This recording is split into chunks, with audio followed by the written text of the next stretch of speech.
नमस्कार सर्व स्वामी भक्तांना. आज जी मी माहिती देणार आहे ती आहे की पाठपूजा आणि नामस्मरण हे का करावं. तर सर्वात अगोदर स्वामींना वंदन करूया आणि मग मी सुरुवात करते. अनंतकोटी ब्रह्मांड नायक राजाधिराज योगीराज अक्कलकोट निवासी श्री स्वामी समर्थ महाराज की जय. अवधूत चिंतन श्री गुरुदेव दत्त श्रीपादराजम शरणं प्रपद्ये. श्री स्वामी समर्थ. तर बघा, आता पूजापाठ आणि नामस्मरण हे का करावं. तर आपण जे भौतिक दुनियेत जे जगत आहोत ती आपण आपली बुद्धी आणि शारीरिक क्षमतेचा वापर करून आपण वावरत आहोत. ठीक आहे, पण आपल्या आत्म्याच्या शुद्धीकरणाचं काय. हा शेवटी आत्म्याचा प्रवास आहे. तर आपली आतमधलं जे चिंतन आहे त्याचं काय. जेव्हा आपण त्या स्तरावरती विचार करायला लागतो तेव्हा आपण ह्या सगळ्या गोष्टी खूप खोलपणे आपल्याला टच करतात. तर बघा, आता पूजापाठ ही तर आपली आत्म्याच्या शुद्धता, आपली आत्मा ह्याच्याने शुद्ध होते. ठीक आहे, आपण प्युरिटीकडे वळतो नेगेटिव्हिटीकडून प्युरिटीकडे आपण वळत चाललो आहोत. ठीक आहे, त्याच्यासाठी पूजापाठ आणि नामस्मरण करावं. आता नामस्मरण का करावं. बघा, आपले ना कर्म आहेत. ठीक आहे, आपले जे कर्म आहेत ते 3 प्रकारचे आपले कर्म आहेत. एक तर आहे आपलं संचित कर्म, जो कर्मांचा साठा, जो बॅकलॉग आपण इतक्या वर्षां म्हणजे इतक्या हा प्रवास जो आहे तो आत्म्याचा आहे. आता फॉर एक्झाम्पल जर तुमचं एज 30, 40, 50मध्ये असेल, पण हा तुमचा आत्म्याचं वय 200, 300, 400, 500, 600 वर्षांचं असू शकतं. ठीक आहे, तर त्याच्यानुसारच आपण ज्या चांगल्या गोष्टी केलेल्या आहेत त्याच्यानुसार आपल्याला चांगलं फळ भेटतं आहे या जन्मात. ज्या वाईट गोष्टी केलेल्या आहेत त्याच्यानुसार आपल्याला भोग भोगावे लागतात आहे. तर संचित कर्म. त्याच्यानंतर दुसरं जे आहे ते आहे प्रारब्ध. आता प्रारब्ध म्हणजे भोग आहेत जे आपल्याला भोगायचेच आहेत. ते परमनंट आहेत, त्याच्यामध्ये कोणच हस्तक्षेप करू नाही शकत. देवही हस्तक्षेप नाही करू शकत. पण संचित कर्मामध्ये स्वामी आणि कुठल्याही देवांना तुम्ही मानतात तर ते हस्तक्षेप करू शकतात आणि ते तुमचे कर्म त्यातून कापायला सुरुवात होते, कटकट होतात ती कर्म. ठीक आहे, कमी कमी होत जातात. तर त्याच्यासाठी नामस्मरण करावं. आणि तिसरं जे आपल्या कर्माचा प्रकार आहे तो आहे की क्रियामान म्हणजे आपण वर्तमानमध्ये जे कर्म क्रिएट करत आहोत ते आहे. तर हे असे कर्माज आहेत आणि जो आपला साठा आहे त्याची जी तीव्रता कमी करण्याची ताकद ही फक्त स्वामींकडेच आहे. त्यामुळे स्वामी नामात खूप शक्ती आहे, म्हणून नामस्मरण हे करत राहावं. तर बघा, आता आपण भौतिक दुनियेत जितक्याही लोकांना पण भेटतो आहे, कलियुगमध्ये 90 to 95% लोकांना आपण पूर्वजन्मीमध्ये भेटलेलो आहोत, त्याच लोकांना आपण भेटत आहोत. तर ज्यांच्याकडून तुम्हाला दुःख भेटतं आहे तर त्यांना माफ करून चाला, कारण तुमच्यामध्ये ती चांगुलकी आहे म्हणून. आणि दुसरी गोष्ट म्हणजे कुठे ना कुठे तुम्ही पण त्याच्याबरोबर चुकीचं केलेलं आहे, म्हणून तो तुम्हाला एकतर धडा शिकवायला आलेला आहे. आणि मग ते कोणीही असू शकते, नातेवाईक, मित्र संबंधांमधून कोणी, कुठलंही नातं असू शकतं ते. तर त्याच्यामुळे आता हे नामस्मरण काय करतं की आपल्याला ताकद देतं की सगळ्यांना माफ करते आपण चालावं. ठीक आहे, तर त्यासाठी नामस्मरण हे केलंच पाहिजे.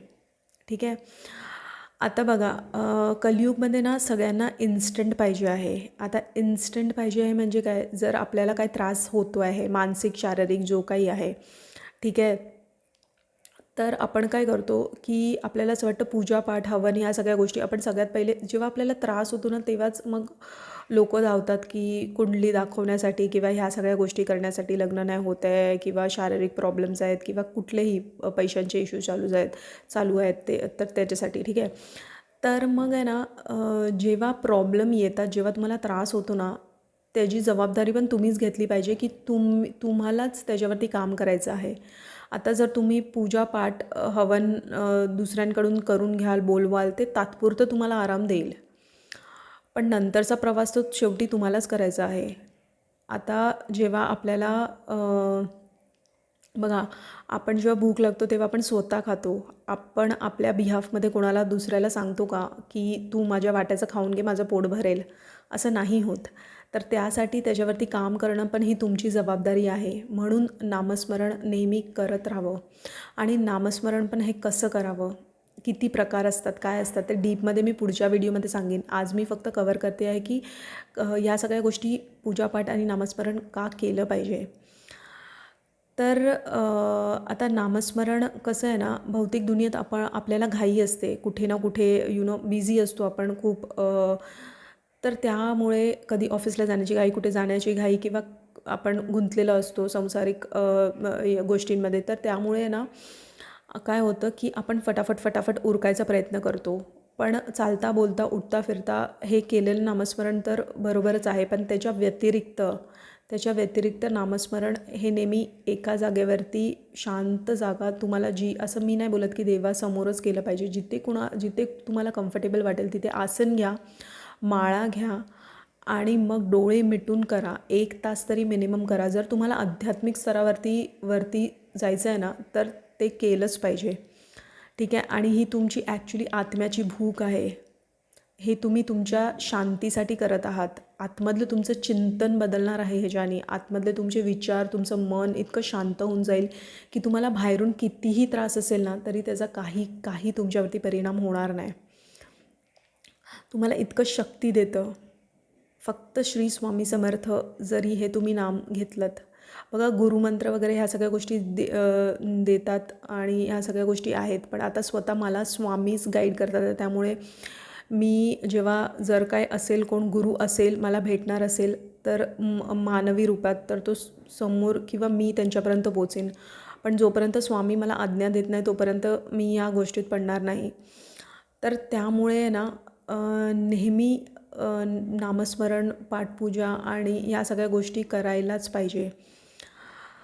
आता जे ग्रंथ आणि पुस्तकं लिहिली गेली आहेत, ती जर तुम्ही वाचायला सुरुवात केली तर काय होतं, तर आपल्यामध्ये एक सकारात्मक ऊर्जा प्रवेश करते आणि ती ऊर्जा आपल्याला दिनचर्या आपल्याला इतकी एनर्जेटिक बनवते आणि आपल्याला आपल्या प्रॉब्लेम्सला फेस करण्यासाठी ताकद देते.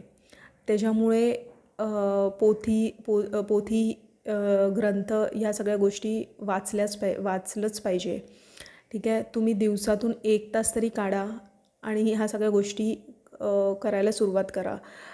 कारण बघा, सुरुवातीला आहे ना, तुम्हाला जेव्हा नामस्मरण करायला तुम्ही सुरुवात कराल ना, तेव्हा तुम्हाला खूप नेगेटिव्ह विचार येतील. कारण की माणूस जेव्हा नकारात्मकतेकडून सकारात्मकतेकडे वळतो ना, तेव्हा ते इतकं इझी नाही आहे.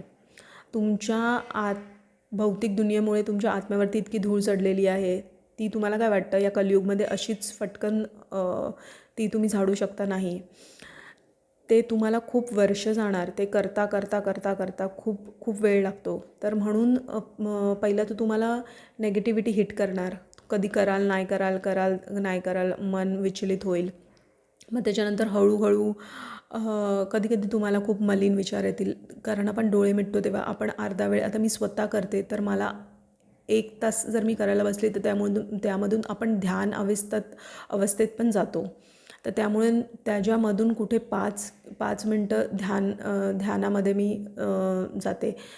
तर कसं आहे ना, 1 तास कराल, त्याच्यामधून तुम्हाला सुरुवातीला तर 5-10 मिनटंच तुम्हाला मन लागेल. अर्धा वेळ तो तुमचा विचारांमध्येच जाणार आहे. तर कसं आहे ना, ह्या गोष्टी हळूहळू मग तुमचे विचार कमी होतील, तुम्हाला आतून शांतता वाटेल आणि मग तुम्हाला कसलाच फरक नाही पडणार, काहीही असू दे. कारण नामात खूप शक्ती आहे. त्याच्यामुळे हा नामस्मरण करायलाच पाहिजे. आणि नामस्मरण हे, जसं काय मी अगोदर पण सांगितलं, एक शांत चित्ते जागेवरतीच करा तुम्ही, जिथे म्हणजे आजूबाजूला काही आवाज वगैरे नसेल, अशा ठिकाणी बसून थोडा वेळ करा. तर हेच मला सांगायचं होतं की नामस्मरण आणि पूजापाठ किंवा पोथीचं वाचन हे का केलं पाहिजे. तर माझा जो पुढचा व्हिडिओ येईल त्याच्यामध्ये मी सांगेन की नामस्मरणाचे किती प्रकार असतात, ते कसं करावं, आसन कुठलं घ्यावं, ह्या सगळ्या गोष्टी मी कवर करीन.